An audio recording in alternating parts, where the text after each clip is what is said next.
RSS ban ಮಾಡುವಂತೆ ಪ್ರತಿಭಟನೆ ಆರಂಭ ಆಗಿದೆ. ಈಗ ಗೃಹ ಸಚಿವರ ತವರಲ್ಲಿ ಬೃಹತ್ ಪ್ರೊಟೆಸ್ಟ್ ಆರಂಭ ಆಗಿದೆ.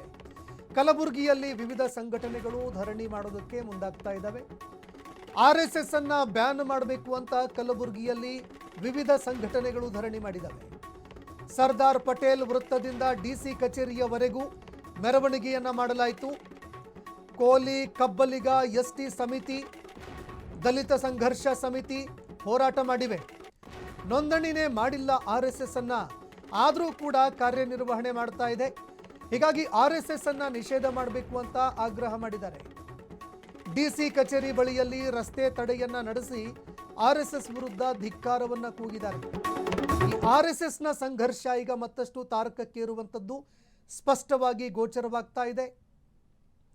ಆರ್ಎಸ್ಎಸ್ನ ನೋಂದಣಿ ವಿಚಾರ ಈವರೆಗೆ ಚರ್ಚೆ ಆಗ್ತಾ ಇತ್ತು. ಈಗ ಆರ್ಎಸ್ಎಸ್ ಅನ್ನ ಬ್ಯಾನ್ ಮಾಡಬೇಕು ಅಂತ ಪ್ರಿಯಾಂಕ್ ಖರ್ಗೆ ಅವರ ತವರು ಜಿಲ್ಲೆಯಲ್ಲೇ ವಿವಿಧ ಸಂಘಟನೆಗಳು ಪ್ರತಿಭಟನೆ ಮಾಡಿದವೆ.